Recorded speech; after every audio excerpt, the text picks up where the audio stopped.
Magandang umaga, narito na ang mga unang balitang hatid ng GMA Integrated News.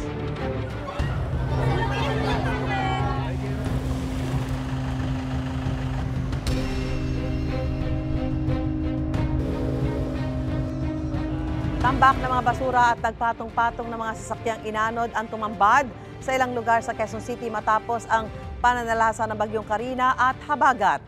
Halos wala na ring mapakinabangang appliances ang ilang residente matapos pasukin ng baha ang kani-kanilang mga bahay. Samantala, inaalam pa ang pagkakakilanlan ng dalawang bangkay na inanod at natagpuan sa barangay Apolonio, Samson.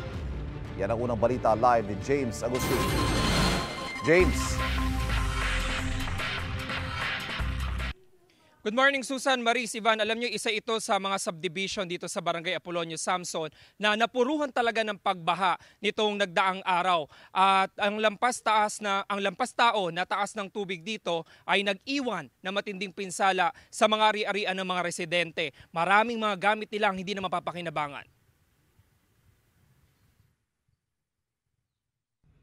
Sa paghupa ng baha, tumambad ang bangkay ng isang babae sa tabing ilog sa Kaingin Bukid, Barangay Apolonio, Samson, Quezon City. Sunod na natagpuan kahapon ng hapon ang bangkay ng isang lalaki.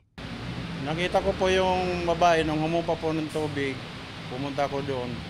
Nakita ko pong nakadapa. Saka munti ko po siya matapakan. Tungkol naman po sa yung lalaki na natagpuan rin kanina. Nakita po siya na nangangalakal at saka nag-report rin siya sa akin. Ayon sa mga taga-barangay, hindi raw nila residente ang mga biktima. Parang may mga gas-gas rin siya siguro dahil sa pagkakaagos niya sa ilog. Naanod lang yung sir doon sa amin. Inaalam pa ng Laloma Police Station ang pagkakakilanlan ng dalawa. Bakas naman ang tindi ng pinsala na idinulot ng pagbaha sa isang subdivision ng barangay. Kahit saan tumingin tambak ang mga basura, inanod din na rumaragas ang baha ang ilang sasakyan.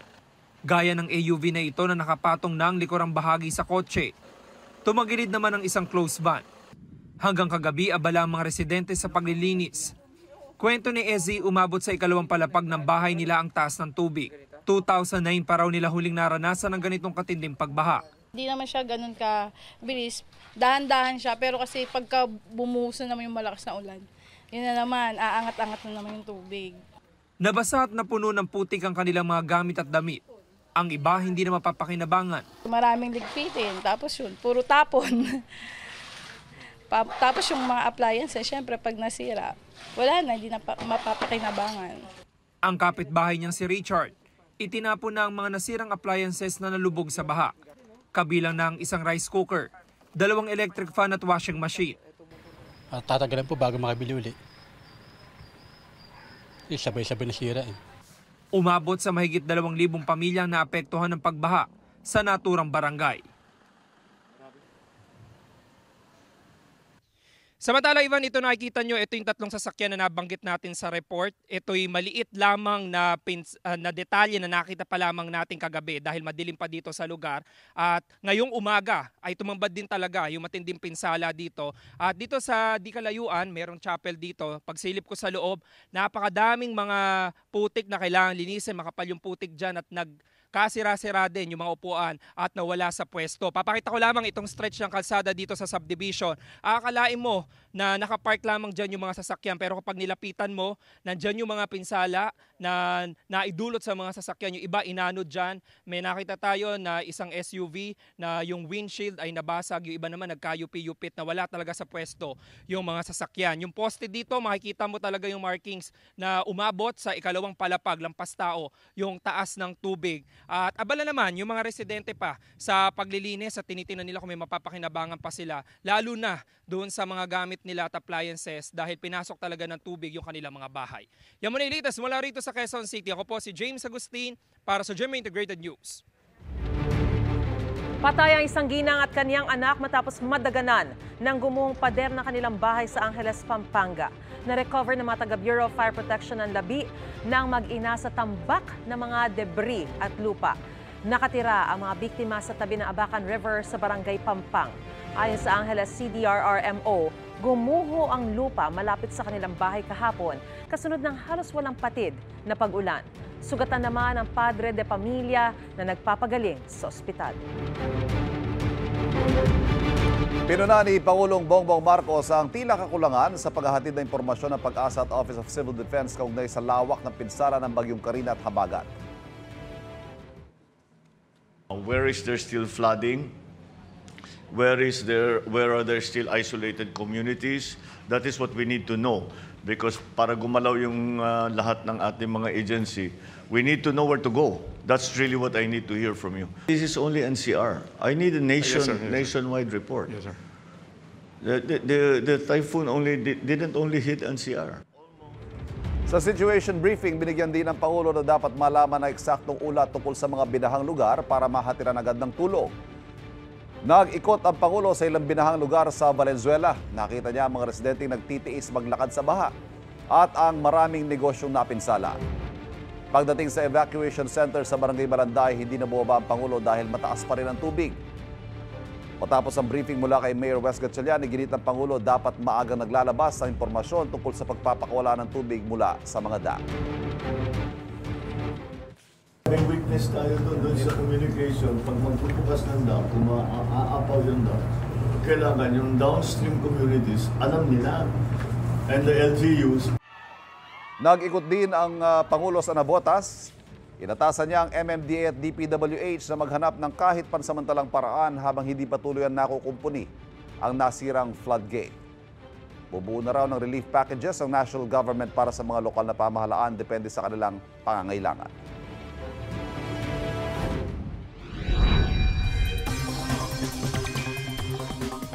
Magandang umaga mga kapuso, maganda po muli sa maulang weekend. Base sa rainfall forecast ng Metro Weather, malaking bahagi po ng bansa ang makararanas ng light to moderate rains umaga pa lang.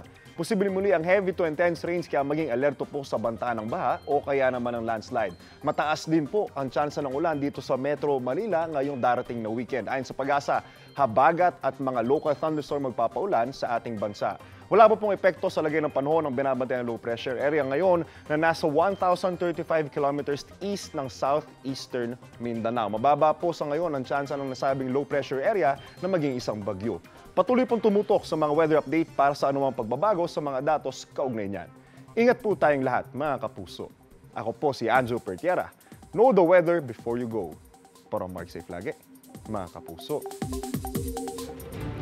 Sa Lunes na ang pagbubukas ng mga klase pero kanselado muna yan sa ilang lugar dahil sa malawakang pagbaha.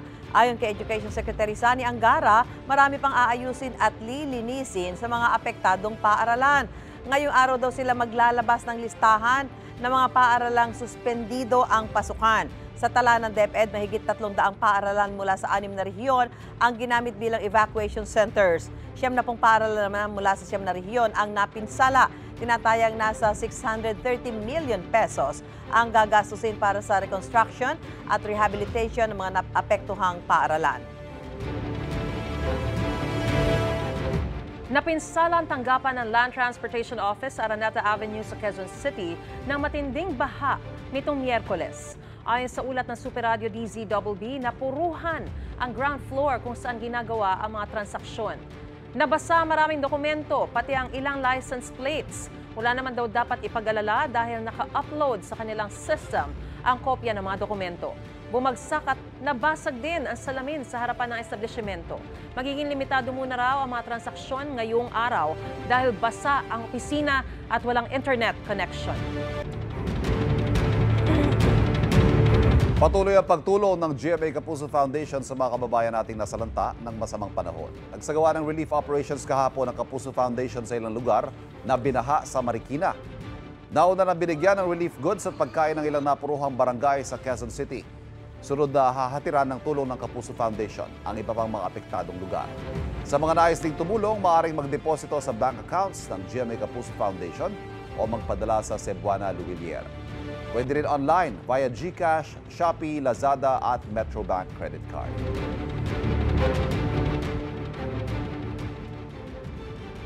Nadagdagan pa ang mga lugar na isinailalim sa state of calamity dahil sa pananalasa ng Bagyong Carina at Habagat. Kasama na rin sa listahan ang probinsya ng Bataan at Bulacan, pati na ang bayan ng Cainta sa Rizal. Una nang idineklara ang state of calamity sa Metro Manila, Batangas at Cavite. Nasa state of calamity rin ang iba pang lugar dahil naman sa naunang bagyong Butchoy. Kabilang dyan ang Pinamalayan, Oriental Mindoro, mga bayan ng Kabakan at Pikit sa Cotabato at ilang barangay sa Jose Abad Santos, Davao Occidental. Dahil sa state of calamity, madaling na ilalabas ang Quick Response Fund para tulungan ang mga naapektuhan ng bagyo. Umiiral din ang price freeze sa mga pangunahing produkto sa mga apektadong lugar.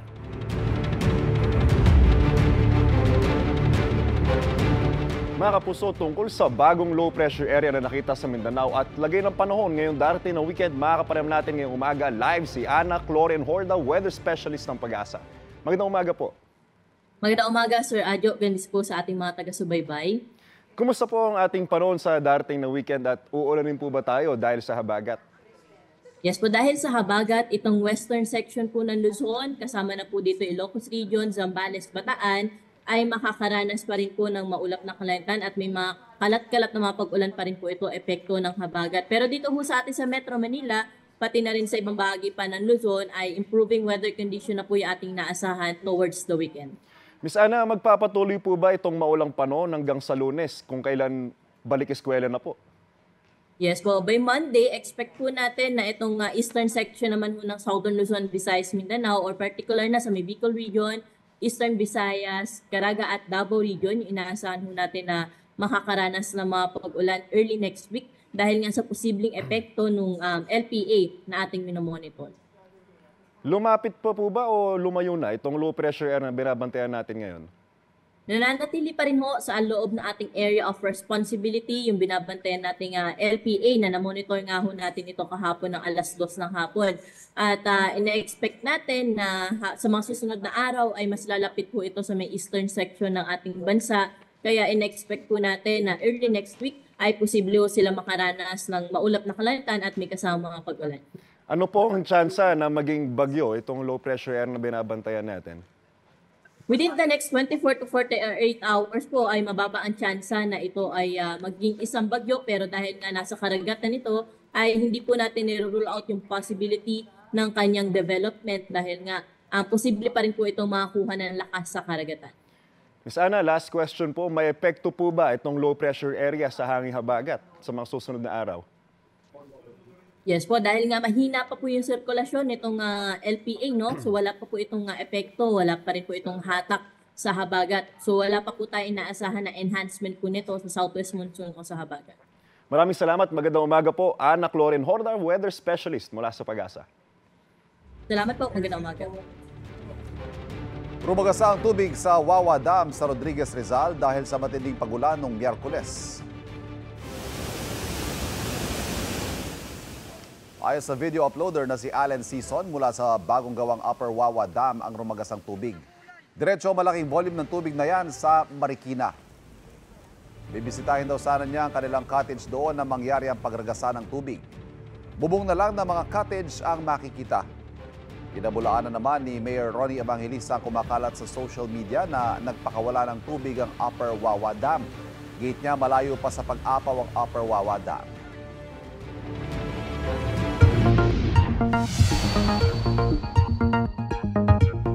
Nag-iwan din na matinding pinsala sa Taiwan ang bagyong Karina na may international name na Gamy. Nagtumbahan at nagkalat ang mga billboard at tents sa isang night market. Natumba rin ang mga puno at pinasok ng tubig ang isang tunnel. Sarado muna ang ilang negosyo at serbisyo tulad ng tren sa Taipei dahil sa masamang panahon. Nagtulungan naman ang mga sundalo at pulis na ilikas ang mga naipit sa baha gamit ang rubber boats. Ayon sa mga ulat doon, 3 nasawi sa pananalasa ng bagyo. Pagkatapos ng Taiwan, ang China naman ang tinumbok ng bagyo at naglandfall sa Fujian Province. Nasa 150,000 na residente ang inilikas. Kanselado na ang karamihan sa mga flight at biyahe ng tren at sarado na rin ang mga apektadong highway.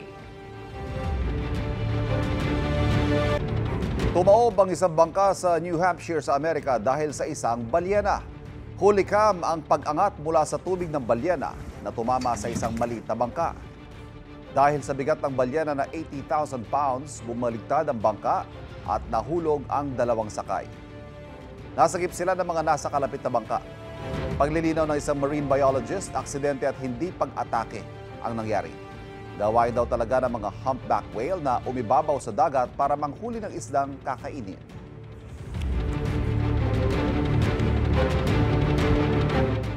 Bumagsak ang isang eroplano sa isang paliparan sa Nepal. Huli kam ang pagbagsak at pagliyab ng passenger plane habang nagte-take off sa Kathmandu Airport. 18 ang naitalang nasawi. Tangi ang piloto ng eroplano ang nailigtas. Patungo sana ang eroplano sa Pokhara Airport kung saan magsasagawa ng regular maintenance ang 17 technicians na sakay nito. Bumuuna ng panel ang gobyerno para imbestigahan ang insidente. Ang operator ng eroplano na Sauria Airlines nangako makikipagtulungan sa investigasyon. Pansamantalang isinara ang paliparan habang isinasagawa ang investigasyon.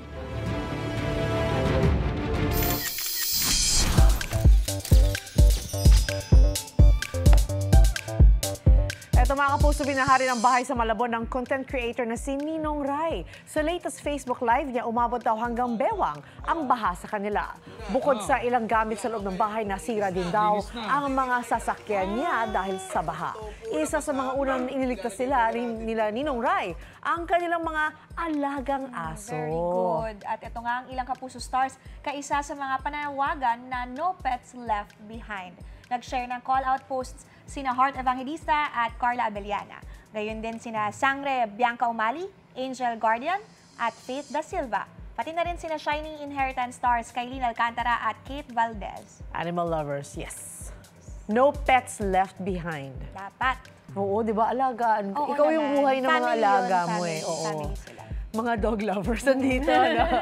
Anyway, mga kapuso, bilang bahagi ng isang taong pagdiriwang ng 75th anniversary ng GMA sa 2025, handog ng inyong Kapuso Network ang bagong advocacy campaign na Dapat Ganito Kapuso.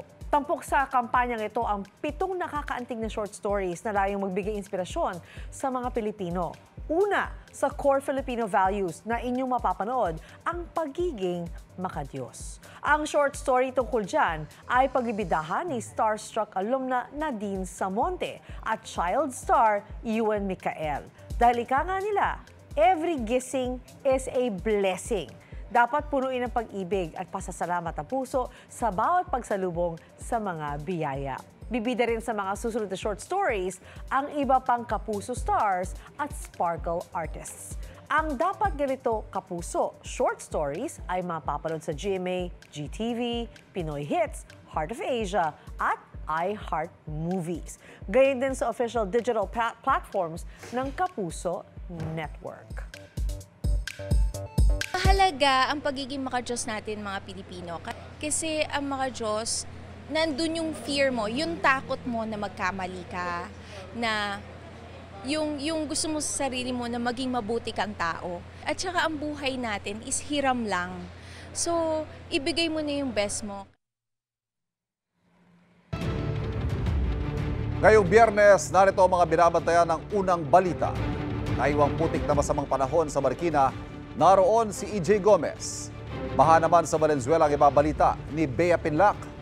Mga umapaw na fish pond sa Calasiao, Pangasinan mula kay Russell Simorio ng GMA Regional TV. At ang kapapasok lang na balita, sunog sumiklab sa Novaliches, Quezon City, tinututukan ni James Agustin.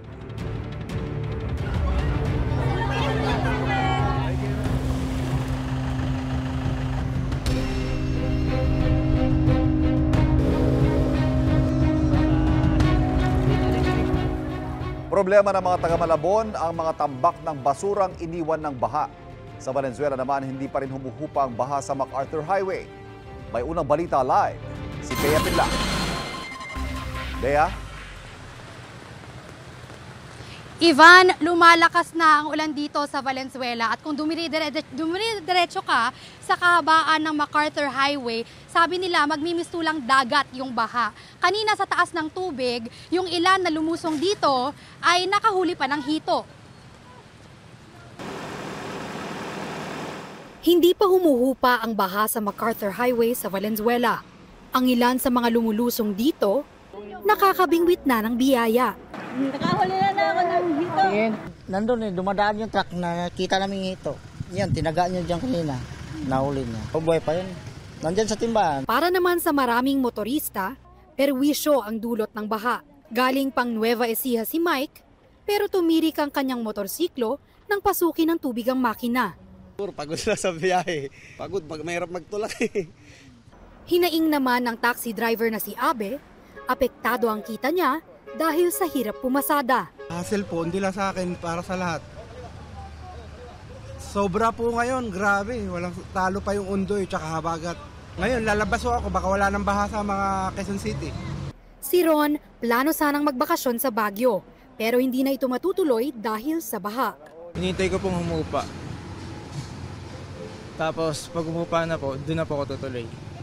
Sa barangay Katmon, Malabon, humupa na ang baha pero gabundok na basura naman ang namemerwisyo sa mga residente. Hindi po namin alam kung gano'n mga ako dyan. Water yan, daanan yan. Tapos bukas mga biyahe ng jeep, mga truck, sigurado magkakatraffic. Magiging sagabal talaga sa dadaan sa sakyan yan. Sanay na po kasi mga tao dito, mga immune na po sa basura. Sa Lucas Compound naman, mataas pa rin ang baha. Hindi yan mawawala hanggat nililinis yung kanal na yan. Barado. Purali po nga nga paa namin.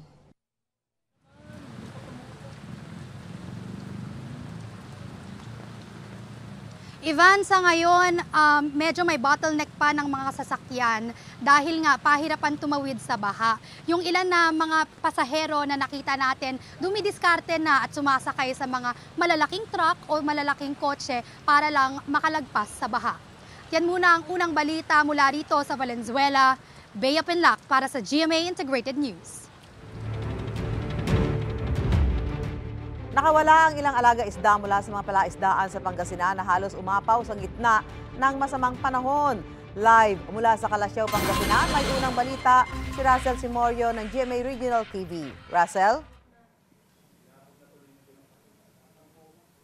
Susan, isa sa mga sinalanta ng malalakas na buhos ng ulan dito nga sa probinsya ng Pangasinan ng aquaculture. Ang mga fish grower kanya-kanyang diskarte ngayon para maisalba ang kanilang mga alagang isda. Halos umapaw na ang tubig sa mga palaisdaan sa barangay Banawang, Calasiao, Pangasinan dahil sa pag-ulan. Ayon sa ilang fish grower, tumaas ng mahigit 1 metro ang antas ng tubig simula noong Miyerkules, July 24. Kaya ang ilang alagang bangus nakakawala sa mga fish pond. Yung mga bangus namin, mawawala. Kasi agos sila, sasabay sa agos. Naglagay ng net sa mga palaisdaan upang hindi makawala ang mga isda. 50,000 na piraso ng sugpo at bangus ang nasa fish pond ng pamilya nila Aida. Lalabas yung bangus kapag baha. Oo, sayang, kukunti ang natira. Samantala, patuloy na nakamonitor ang MDR-RMO sa taas ng Marusay River. Malayo pa naman daw sa critical level na 7 feet. Patuloy ang abiso sa mga residente sa mga low-lying area na maghanda sa pagbaha, lalo't inaasahan pa ang pagtaas ng antas ng tubig sa Marusay River. Tuloy-tuloy ang pag-ulan sa Benguet. So may posibilidad po na yung excess water po doon, bababa pa rin po yun dito sa atin.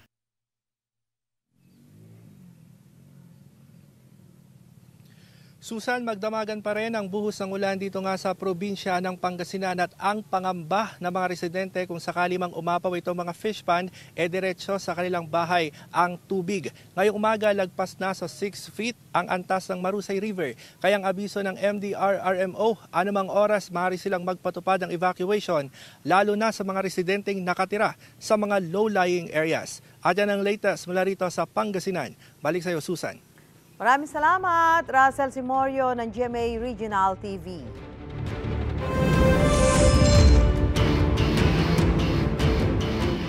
Sumiklab ang sunog sa hilera ng commercial establishments sa Novaliches, Quezon City. Yan ang unang balita live ni James Agustin.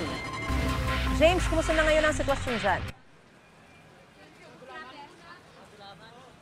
Maris, alas 6:27 ngayong umaga na dineklara ng Bureau of Fire Protection yung fire under control sa sunog na sumiklab sa isang palengke. Dito po yan sa Barangay Santa Monica sa Novaliches, Quezon City. Mag-alas 5 ng umaga pa, Maris, na nagsimula itong sunog. Ang kwento sa atin ng mga nagtitinda, mabilis na kumalat yung apoy sa magkakadikit na tindahan dito sa palengke. Isa pa man din ito sa pinakamalaking palengke rito sa Barangay Santa Monica.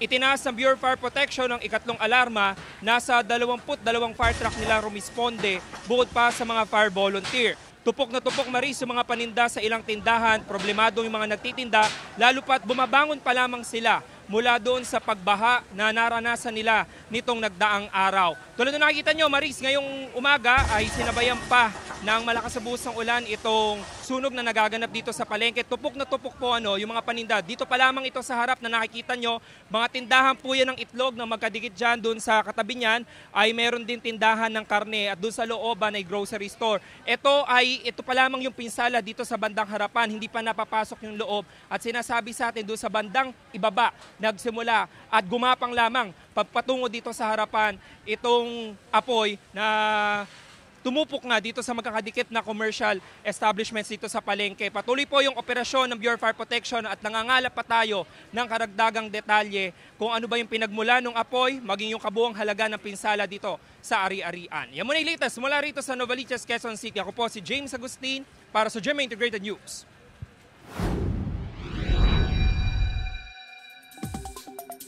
Mga kapuso, muling pinaalerto ang ating mga kapuso mula po sa banta ng pagbaha. Itinaas na ngayon ng Pag-asa ang General Flood Advisory sa Ilocos Region, Cordillera at sa Central Luzon. Tatagal po ang nasabing babala hanggang alas 6 ng gabi.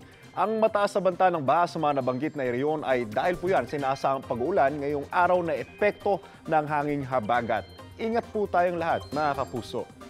Ako po si Yadjo Pertiera. Know the weather before you go. Para mag-safe lagi, mga kapuso. Matapos makaraos sa matinding pagbaha, problema naman ngayon ng maraming residente sa Marikina ang makapal na putik. Yan ang unang balita live ni EJ Gomez. EJ? Susan, sa mga oras na ito, nasa 14 meters ang antas ng tubig dito sa Marikina River. Wala nang baha na dulot ng nagdaang bagyo pero makapal na putik naman ang kinakaharap ng mga residente rito. Halos di na makita ang I Love Marikina signage noong manalasa ang hanging habagat na pinalakas ng bagyong Karina nitong nakaraang mga araw. Wala na ang bagyo at nakaraos na sa matinding pagbaha ang mga residente. Pero problema naman daw nila ngayon ang makapal na putik. Perwisyo at delikado ito para sa mga residente. Pero tiis-tiis daw muna para makabiyahe at marating ang kanilang pupuntahan. Gaya ni Salvador na nakabisikleta papasok sa trabaho. Sobrang hirap talaga, ma'am, kasi muti ka lang masimplang din. Kasi diretso pa, mabilis po yung ano ko pababa. Hindi pa kalain ganito yung baba. Sulat nga po ako Oo. na ganito yung daan. Wala kasing harang sa kanto Paano yan? Putik na yung ano mo? Pagkatsagaan na lang po. Ganyan din ang sinapit ni Charles na sakay ng motorsiklo. Galing po kami sa Ampid, San Mateo. Pupunta po dyan sa bayan ng Marikina para bumili ng pagkain. Putik na kami maano dun Masayang lang dun kasi hindi namin alam na makapal pa pala yung putik dito. So, ayun, lilinisin lang. May ilan naman na napilitan na lang magpaa sa pagsuong sa makapal na putik. Libo-libong residente pa rin ang nananatili sa mga evacuation centers sa Marikina. Sa H. Bautista Elementary School, mahigit 3,000 individual o mahigit 600 pamilya ang nananatili sa mga classroom at capsule tents. Ang bahay namin isang palapag lang. Pinasok talaga ng tubig. Sus, malalim. Tapos mga putik. Wala po kami na isalbang mga gamit. Lahat po lubog. Lahat po inaanod po. Kahit damit, wala po, ma'am. Sa ngayon po, hindi pa po kami naglilinis, hindi pa po kami umuwi. Wala po kuryente, hindi po kami makapaglinis ng bahay. Pasado alas 4 ng madaling araw dito sa Patola Street, Barangay Tumana, nananatiling madilim at walang kuryente. Ayon sa otoridad, ito yung nag-iisang barangay na sinisikap pa nilang ibalik yung kuryente matapos ang pananalasa ng bagyong Karina. Minamadali na raw ang pagsasaayos ng mga poste ng kuryente na naapektuhan ng bagyo.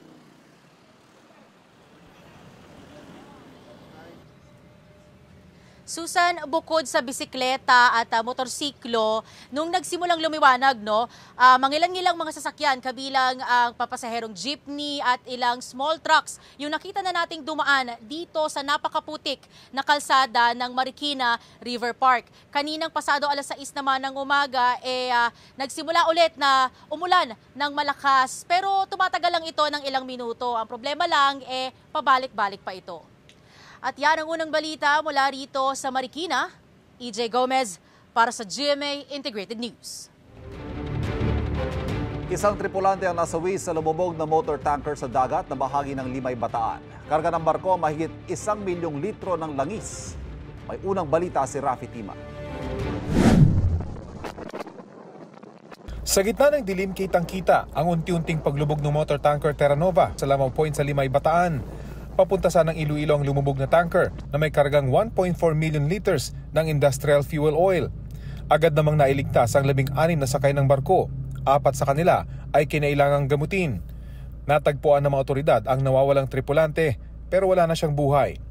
Ayon sa may-ari ng MT Terra Nova na Portavaga Ship Management, pinigilan daw ng Coast Guard ang nakaschedule nilang paglayag mula sa Limay, Bataan noong July 22. Pero pinayagan din daw sila kinabukasan na ng gabi. Kaso pagdating sa bandang Nasugbo, sinalubong sila ng malalaking alon at malakas na agos ng tubig. Sinubukan pa raw sumilong ng barko bago bumalik sa Limay. Habang pabalik sila, unti-unti na raw itong tumagilid. Nanghingi raw sila ng saklolo sa PCG. Wala pang pahayag ang Coast Guard kaugnay nito. Nagsagawa na ng aerial survey ang PCG bilang bahagi ng kanilang oil spill response operations. Nakikipagtulungan na rin daw ang PCG sa mga oil spill response organization para mapigilan ang pagkalat ng langis. Ayon sa Bataan PCG, wala pang nakikitang langis na tumagas mula sa karga ng barko. Posibleng fuel ng barko o fuel mula sa deck at tubo ng barko ang nakitang oil slick. Target daw ng PCG na mahigop ang lamang langis ng tanker sa loob ng 7 araw. Ang lalim po ng ating Manila Bay ay mga 30 meters.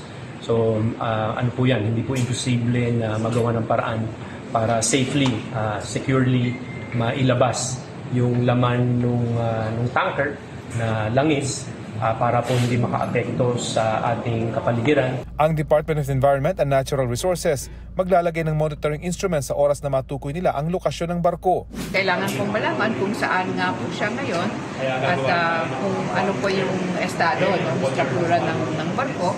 And then, andito po kami upang tumulong. Si Pangulong Bongbong Marcos, iniutos na sa iba't ibang ahensya na pag-aralan ang epekto ng oil spill sa kalikasan.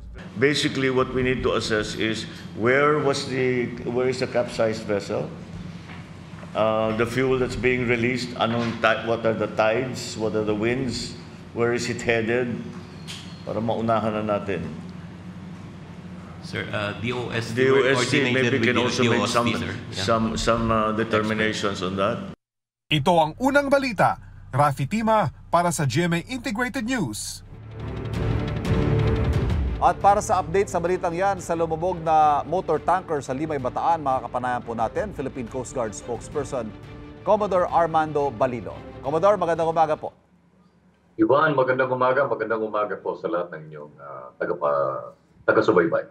Commodore Balilo, sir, anong latest dito sa minomonitor nating motor tanker Terra Nova? May indikasyon na ba ng oil spill? Katulad nung pahayag natin kahapon, no, mayroong oil slick at may oil sheen na humigit kumulang mga 2 kilometers ang layo. No? Pero kaninang umaga, base po dun sa report na pinaabot sa atin, mga bandang alas 6, ay mga hiwa-hiwalay na po yung nakitang areas kung saan may oil sheen at oil slick. At kagyat naman po ay nilagyan ito ng dispersant ng ating mga tauhan.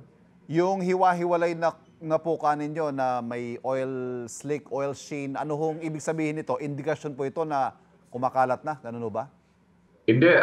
Ito sa palagay namin, ito pa rin yung galing sa engine ng barko at ito'y working fuel pa lang ng barko at intact pa po yung langis sa loob ng mga tanks ng industrial fuel oil. Ano ho ang gagawin pa nating mga hakbang para masiguro na yung nabanggit ninyo na intact pa yung karga niyang industrial grade oil, yung more than 1 million liters yata, na hindi na tumagas ang tuluyan? Well, ang goal natin dito, Ivan, ay ma-siphon yung oil na nandun pa sa tanks, sa tanks ng motor tanker. At ngayong umaga, magpupulong po ang Philippine Coast Guard, ang shipping company, tsaka po yung salvage company na hinar ng shipping company para mahingi namin in details kung ano ang plano nila. Ang bottom line dito is mabilis ang pagkilos at ang Philippine Coast Guard po may 3 barko na doon sa area. We're mobilizing our marine environmental protection personnel, yung mga experts po natin para po sa pagkilos sa pagsawata ng oil spill. At ang goal, Commodore, ay ngayong araw masimula ng paghigop nitong mahigit 1 milyong litro ng langis na karga ng tanker. Hopefully, as soon as possible, Ivan, kaya nga natin pinatawag yung salvage company para malaman natin yung timeline sila at ibabahagi namin yan sa inyo once na matapos yung meeting. Pero yung siphoning, sir, may capability naman po ang salvage company na gawin yon? Oo, Ivan, hindi to katulad nung sa Mindoro na napakalalim at may pangamba na bumitak yung tangke nung tanker, sapagkat mababaw lang ito, 34 meters lang yung lalim niya. Okay. At ayon din po dun sa salvage company, meron silang kakayahan para ma-siphon ng maayos itong langis sa ilalim ng dagat. Sir, paki-confirm yung reports na pinigilan daw ng Philippine Coast Guard yung paglalayag nila noong Lunes, pero pinayagan kinabukasan ng gabi. Confirm ho ba ito? Wala namang bagyong nakataas nung pinayagan sila, Ivan. Walang nakataas na public storm warning signal. Right. At lahat ng barko ay pinalalayag during that time. So, ibig sabihin ho, nung pinayagan, ibig sabihin, safe to travel sila, no? Opo. Wala naman pong pananagutin sa PCG sa pagbibigay ng clearance kaugnay nito? Wala naman pong bagyo at wala pong na-violate na regulation. At nag-iimbestiga naman po ang ating Philippine Coast Guard. At malalaman natin sa kapitan kung anong naging problema nila at saka doon sa mga crew pag natapos po yung investigation na ginagawa natin. Habang tumatagilid yung barko, Commodore, nagpadala sila ng distress signal sa PCG. Natanggap naman po ng Coast Guard ito? Opo, natanggap po ng Coast Guard. Medyo malayo lang yung location ng Coast Guard. Pero eventually nakapunta tayo at nakita pa natin na nakasubmerge yung barko at na-rescue pa natin yung mga tripulante. Maidagdag ko na rin, Commodore, kumusta po yung rescue operation sa mga biktima naman ng baha? May mga lugar pa ba tayo na pupuntahan ngayong araw nito? Sa ngayon po ay nakabalik na lahat ng mga rescue personnel natin matapos po yung ilang araw na pagganap sa ating tungkulin para makuha yung mga kababayan natin na na-trap dito sa baha. At nag-ready na naman po tayo kung sakaling meron namang sama ng panahon ay nakahanda po tayo at pwede tayong mag-responde sa mga kababayan natin. Commodore Armando Balilo, maraming salamat po sa oras ninyo, sir. Magandang umaga. Thank you, Ivan.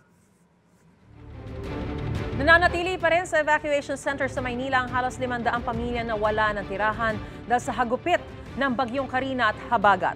May unang balita si Jomer Apresto. Sa mga kwartong ito sa Delpan Sports Complex, nagsisiksikan ang nasa halos 500 pamilya na residente ng Maynila. Nawalan kasi sila ng tirahan dahil sa hagupit ng bagyong Karina at Habagat. So sa lakas po ng bagyo, ulan, hangin na magkasama po. So yung bahay nila hindi po ganun yung pundasyon po is yung mga kahoy lang po na hindi talaga ganun kalakihan. So pag hinampas po ng alon po yun, natatangay po. Karamihan daw sa mga nawalan ng tirahan ay mga taga-Isla Puting Bato na mahigit 400 pamilya o halos 1,700 individual. Kabilang sa kanila ang 41 years old na si Ronnie na doon na raw ipinanganak at lumaki. Tulog kami, sir, pagising namin, mataas na yung dagat eh. Kaya nagising kami. Tanghali na bumaksak yun, sir, mga alas 10 ng umaga. Nakuha na ng TV, saka yung speaker lang po. Ayun lang po. Saka yung mga kawali kaldero, naiwan.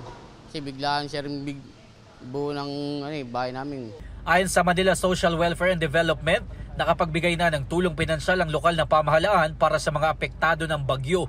Pero hindi raw ito sapat para sa mga nawalan talaga ng uuwian. May mga food packs naman po at may ibang mga hygiene kits naman din po na dumarating. So kung kaya naman pong dagdagan pa po ng kasi sa ngayon po siguro hindi pa po sila ganun ka-stable. Bukod dyan, kailangan din daw ng mga residente ng mga malilinis na damit at underwear, gayon din ng mga karagdagang portalet. Sinisika pa namin kunan ng pahayag ang Manila LGU. Ito ang unang balita, Jomer Apresto para sa GMA Integrated News. Nasa state of calamity na rin ang probinsya ng Bataan kasunod ng pananalasa ng Bagyong Karina at Habagat. Kaugnay niyan, makakapanayam natin si Bataan PD RRMO Head Arvin Katipon. Magandang umaga, Sir Arvin. Hello, ma'am. Good morning po. Basta magandang umaga po sa lahat. Kumusta po ang sitwasyon ngayon dito sa lalawigan ng Bataan? May mga lugar pa ba dyan na baha pa at may mga ongoing rescue operations pa ba? Ngayon po, ma'am, medyo umuhupa na po yung pag-ulan. Medyo mas humina na po kumpara po ng mga unang araw.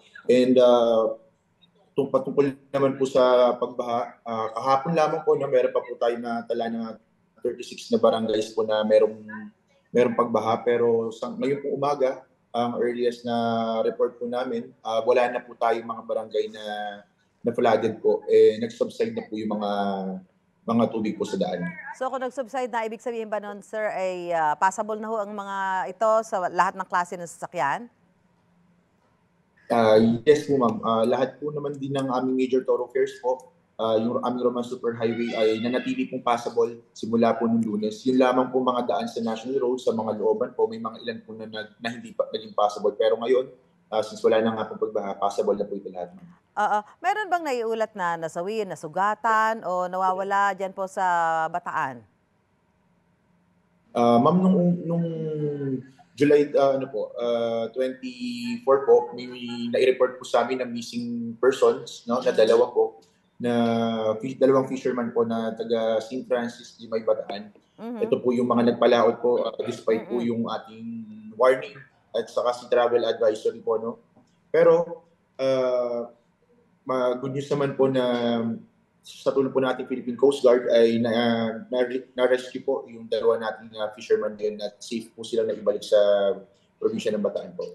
Sa buong lalawigan po, sir, ilang pamilya ang mga nasa evacuation centers pa hanggang sa mga oras na ito?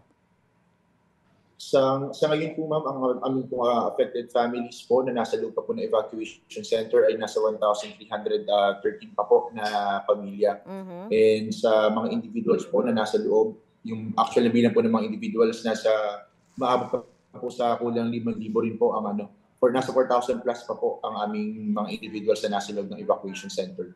Aside pa po dito yung mga pamilya at individual na na lumikas po pero hindi nagpunta sa mga evacuation center pero nandun po sa mga identified ng mga high locations or safe na locations po natin.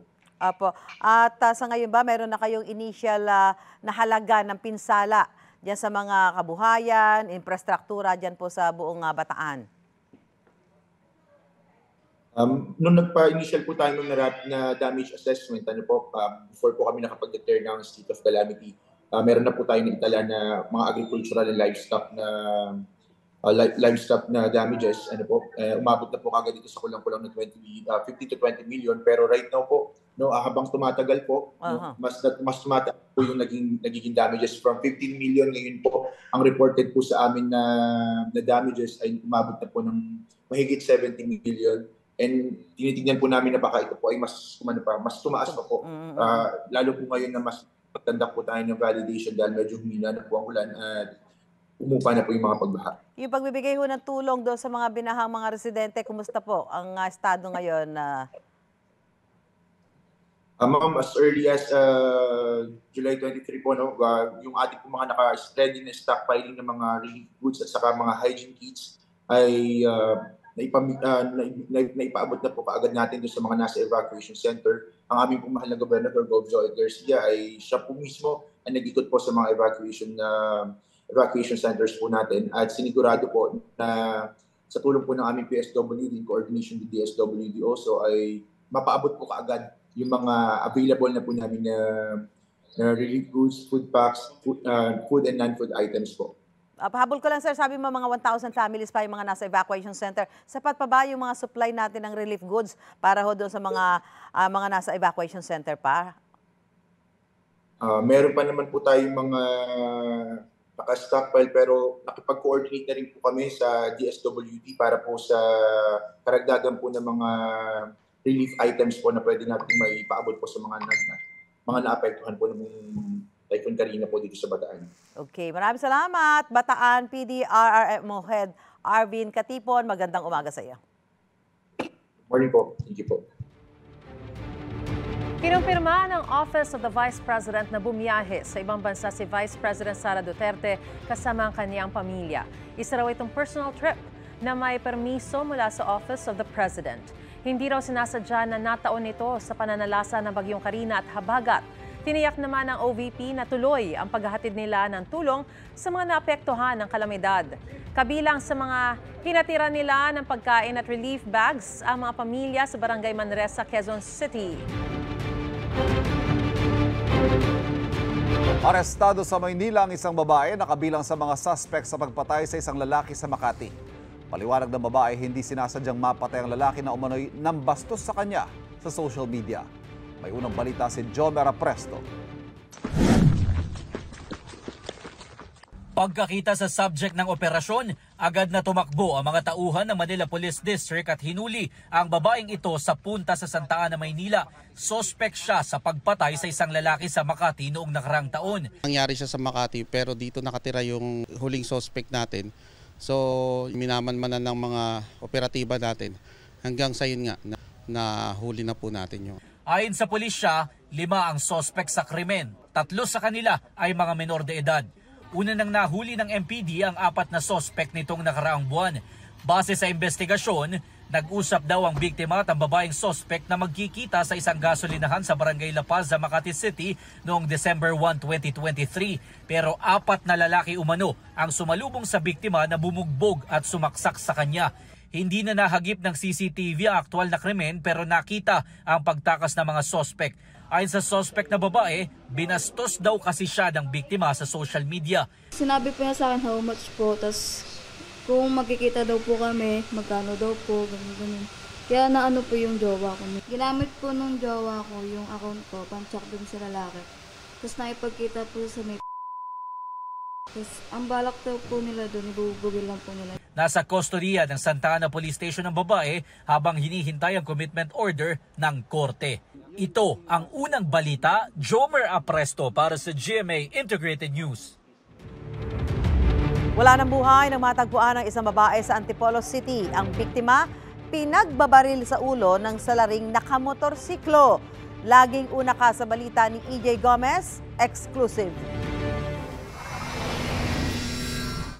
Nanginginig na umiiyak ang ginang ito nang makitang nakahandusay at wala ng buhay ang kanyang anak sa kalsada.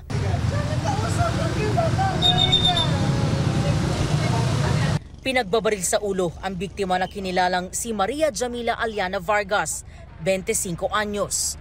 Ayon sa mga tanod at nakasaksi sa insidente, mag-aalas 10 kagabi nangyari ang pamamaril sa Sitio Kapatiran, Barangay San Isidro, Antipolo.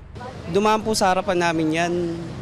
Mamaya-maya nakarinig kami ng 2 putok. Agad naman po rumisponde yung mga tanod po natin. Bali nakabulagta na po siya pagdating namin. That time na nagkaroon po ng unang putok, akala po namin na mga sumasabog na gulong. Tapos nung may sumunod pa po na putok, doon kami naalarma na baril nga po yung pumotok. 2 basyo ng bala ng baril ang natagpuan sa crime scene.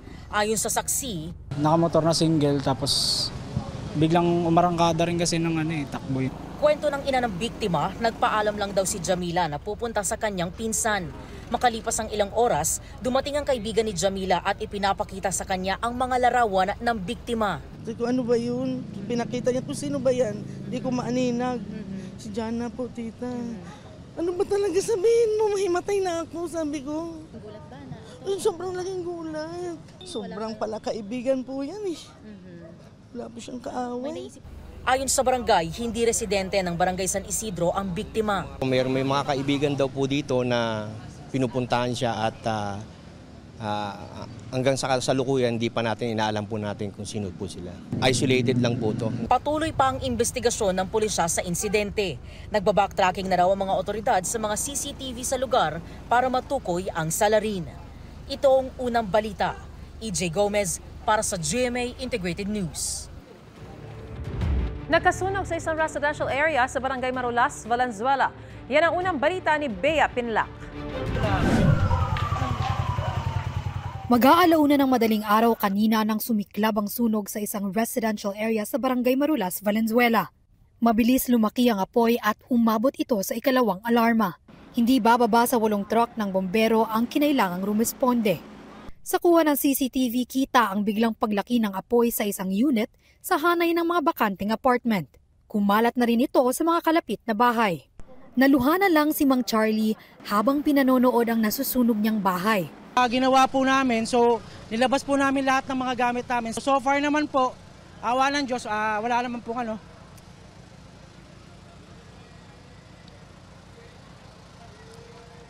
wala namang nasaktan or nasugatan o namatay. Yun nga lang, unfortunately, baka wala kami nasalbang gamit. Mga damit at mahalagang dokumento na lang daw ang naisalba nila. Tumagal ng halos 1 oras ang sunog bago tuluyang naapula ng mga bombero. Patuloy na iniimbestigahan ang sanhi ng apoy at ang halaga ng pinsala. Ito ang unang balita, Bea Pinlac para sa GMA Integrated News.